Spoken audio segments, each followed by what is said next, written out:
A suspected school shooter caught and cuffed. I just thought we were next. I thought my class was next. Before a rush to reunite students and parents. Communication between Florida officers and the family of Brian Laundrie. We are just as upset, frustrated, and heartbroken as everybody else, as the search for him continues. Plus, a girl choosing to battle more than just brain cancer. I don't have to go under anesthesia for radiation. The role she's playing in getting the COVID vaccine approved for kids. These stories and more coming up on Newsbreak. Hello, South Florida. I'm Danelle Dukin. And I'm Zitlali Solati. Today's Thursday, October 7th, 2021.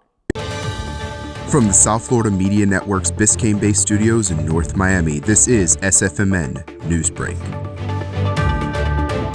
School shooting, officials rushing to get students out as they close in and arrest their suspect. The shots fired inside a Texas school. After arresting the suspected shooter, officers discovered that all the victims have survived, although 4 of them are injured. 18-year-old school shooting suspect Timothy Simpkins is now in police custody after facing 3 counts of aggravated assault with a deadly weapon in Arlington, Texas. After opening fire at Timberview High School, injuring 4 and then going on the run, Simpkins turned himself in on Wednesday afternoon. He did report to an attorney, was talking to our homicide detectives, and he drove him into our police station. We took him into custody. Police shared the gun used in the shooting has been recovered and turned over to federal agents for investigation.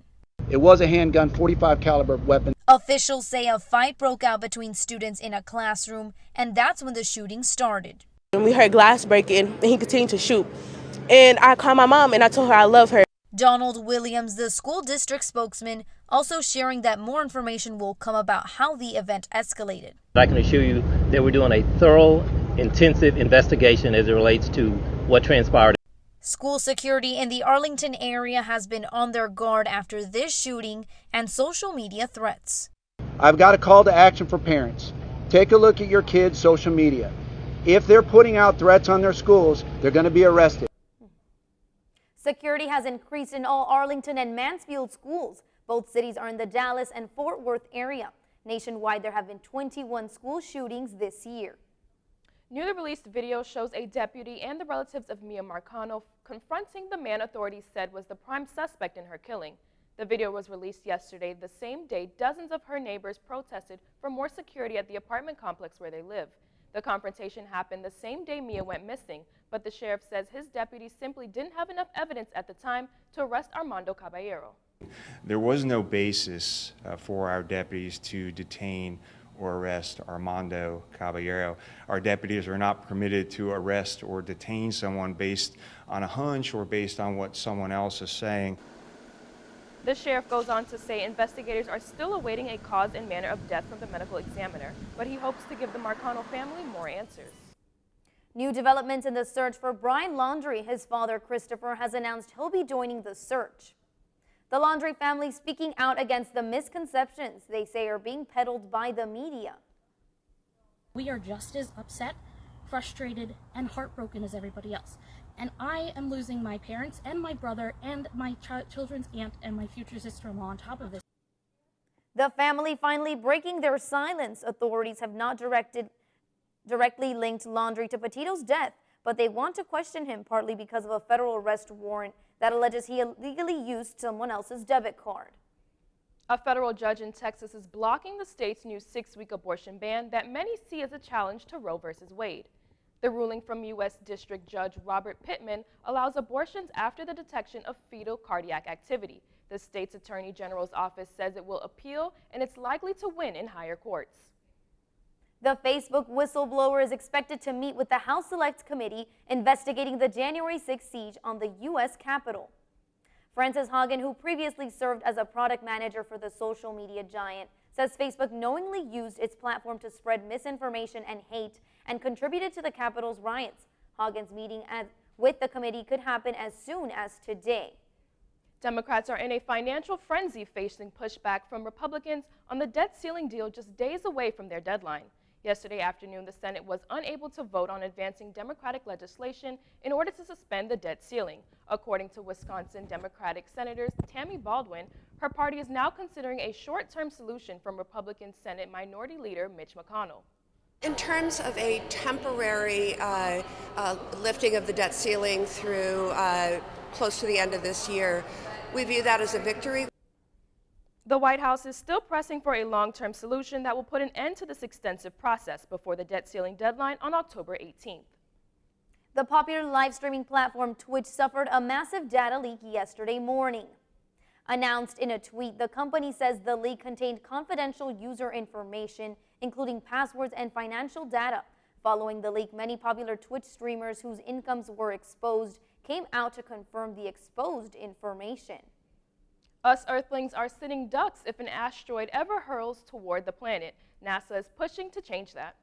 The agency plans to conduct its first test for planetary defense the day before Thanksgiving.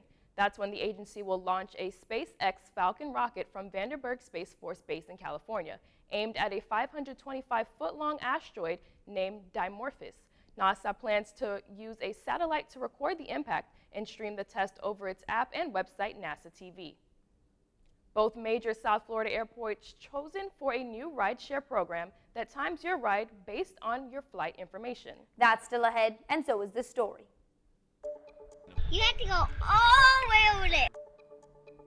Despite her cancer diagnosis, a little girl is all smiles as she advocates for animals, St. Jude's, and the COVID vaccine. Newsbreak will be back in 2 minutes. How prepared is your family if a tornado shows up at your doorstep, or a flood, or a hurricane? You can't just turn away a natural disaster.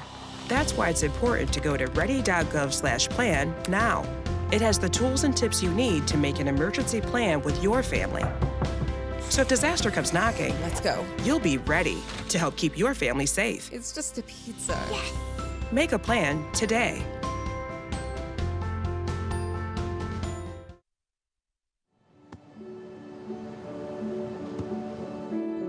I don't remember how it started. Go to that. Oh boy. Our back and forth. It always came back. Dad! You probably don't remember what you told me, That was perfect. but I heard every word.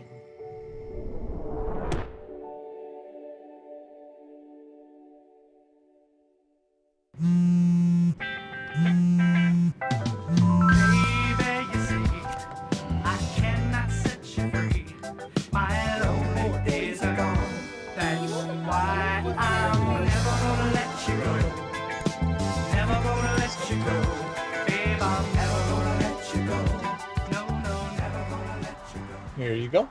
Thank you. Thank you.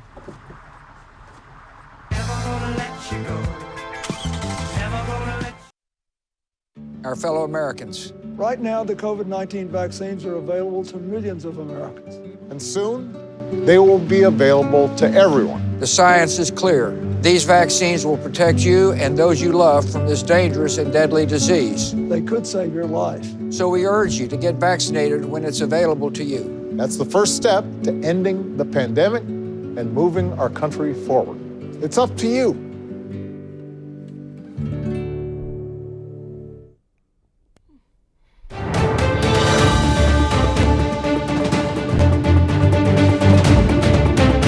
Raising fun as she raises funds. A little girl bringing a little California sunshine to her supporters online. A 6-year-old girl from California is going through the fight of her life with a rare form of cancer and is focused on helping others. It's only been 2 months since Layla got diagnosed with cancer, so her dad decided to create a meaningful GoFundMe. In the meantime, she's making the most of her life at home in San Diego. They cut it the same way they did the second time. Do you know most kids can't sit still for radiation? And I don't have to go under anesthesia for radiation. That GoFundMe has helped Layla fight this cancer and has also helped to raise more than $62,000, and it's on its way to the goal of $100,000. Smoother pickup options at a South Florida airport, and they're being offered by Uber. The rideshare company had originally released the Reserve program in April 2021 and is now expanding to allow users to reserve a ride up to 30 days in advance from one of the 20 airports around the country, including Miami International and Fort Lauderdale Hollywood International. Uber says they will keep track of the flight, so a driver will be waiting when it lands. That's all the time we have for Newsbreak. I'm Danelle Dukin. And I'm Zitlali Solache. Get more news anytime at sfmn.fiu.edu.